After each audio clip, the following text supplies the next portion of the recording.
السلام علیکم ورحمۃ اللہ نحمده ونصلي على رسوله الكريم اما بعد فاعوذ باللہ من الشیطان الرجیم بسم اللہ الرحمن الرحیم یا ایھا الذین آمنوا من یرتد منکم عن دینہ فسوف یأتی اللہ بقوم یحبهم ویحبونه أذلة على المؤمنين أعزة على الكافرين يجاهدون في سبيل الله ولا يخافون لومة لائم ذلك فضل الله يؤتيه من يشاء والله واسع عليم صدق الله العظيم نتیجہ کیوں کر اچھا ہو نہ ہو جب تک عمل اچھا نتیجہ کیوں کر اچھا ہو نہ ہو جب تک عمل اچھا نہیں ہوا تو ہم اچھا تو کب پاؤ گے پھل اچھا اور برے کرتب بھی کرتے ہو توقع نیک نامی کی دماغ اچھا سنوارو تم نہیں ہے یہ خلل اچھا معزز علماء اور حاضرین مجلس اللہ تبارک و تعالیٰ نے ہم سب کو بے شمار نعمتوں سے نوازا ہے اللہ کی نعمتوں کو شمار کرنا چاہے تو شمار نہیں کر سکتے اور اللہ نے ہمیں جو نعمتیں عطا کی ہیں وہ سب بن مانگے عطا کی ہیں غور کیجئے کیسا خوبصورت جسم دیا ہے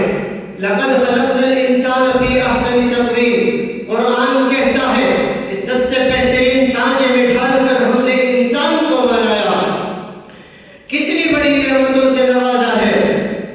اللہ نے ہمیں آنکھیں دی ہیں زبان دی ہے قوت گویائی دی ہے دل و دماغ دیا ہے غرض کہ اللہ نے ہمیں بے شمار نعمتیں دی ہیں اور ان میں سب سے بڑی نعمت ایمان ہے اس نعمت کی قدردانی ہم پر فرض ہے اور اس نعمت کی حفاظت کی فکر کرنا ہم پر لازم ہے اور تحفظ کا تقاضا یہ ہے کہ ہم ایمان کے تقاضوں پر عمل کریں شریعت کے احکام کو اپنی انفرادی اور اجتماعی زندگی میں نافذ کریں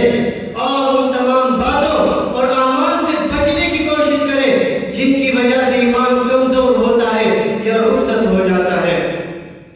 افسوس کہ ایمان کی ناقدری اور اس کے تحفظ کی فکر نہ کرنے کے نتیجے میں بہت سارے مسلمان مرد و عورت ایمان سے محروم ہوتے جا رہے ہیں اس لیے کہ انہوں نے ایمان کی ناقدری کی ایمان کے تقاضوں پر عمل نہیں کیا نتیجہ یہ نکل رہا ہے کہ لالچ میں آ کر پیسوں کے عوض لذتوں کے عوض خواہشات کی تکمیل کے لیے کافر ہو رہے ہیں مرتد ہو رہے ہیں ایمان چھوڑ کر معمولی باتوں پر مایوس ہو کر اللہ کے دین سے محروم ہوتے جا رہے ہیں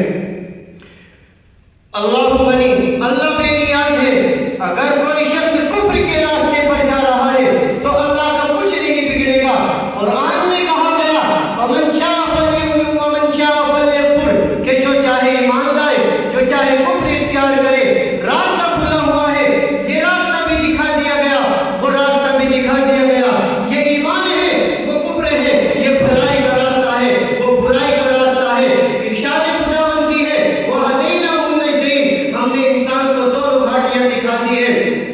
اور صاف اعلان کر دیا کہ ہم آزمائش کر رہے ہیں جو احکامات شریعت سے بغاوت کرے گا جو بے حیائی کے راستے پر چلتا ہوا مرتد ہو جائے گا اللہ اس کے بارے میں اعلان کرتا ہے من یشرک باللہ فقد حرم اللہ علیہ الجنۃ ومأواہ النار کہ جو اللہ کے ساتھ شریک کرے گا اللہ اس پر جنت حرام کر دے گا اور جہنم اس کا ٹھکانہ ہے ارباب دانش یہ اللہ کا فیصلہ ہے جو اٹل ہے دوسرے مقام پر اللہ رب العزت نے فرمایا یا ایھا الذین آمنوا من یرتد منکم عن دینہ فسوف یأتی اللہ بقوم یحبهم ویحبونه کہ اے ایمان والو اگر تم میں سے کوئی مرتد ہو جائے گا دین سے پھر جائے گا تو اللہ ایسی قوم کو لے آئے گا جن سے جو اللہ سے محبت کرے گی اور اللہ ان سے محبت کرے گا دوسری جگہ ارشاد ہے وَإِن تَتَوَلَّوْا يَسْتَبْدِلْ قَوْمًا غَيْرَكُمْ ثُمَّ لَا يَكُونُوا أَمْثَالَكُمْ اگر تم اللہ کے دین سے منہ موڑ لو گے تو اللہ ایسی قوم کو لے آئے گا جو تمہارے جیسے نہیں ہوں گے افسوس کہ آج کا مسلمان نہ جانے کس کس فتنوں میں مبتلا ہے اور آپ دیکھ رہے ہیں کہ نہ جانے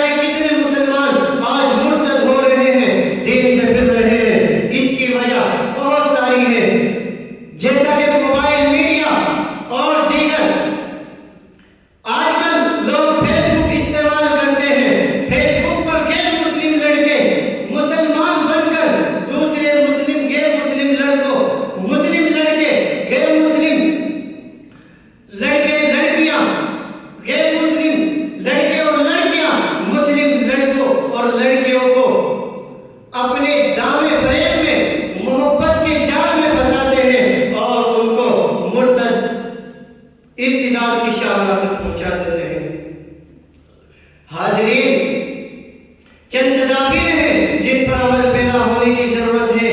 مثلاً اسلامی نظام کے مطابق اپنی بچیوں کو پردے کا پابند بنایا جائے، ان میں حیاداری، عفت و عصمت کی حفاظت کا جذبہ اور عقیدے، توحید و رسالت کی عظمت پیدا کی جائے. اللہ تبارک و تعالیٰ مذکورہ باتوں پر عمل پیدا ہونے کی توفیق عطا فرمائے.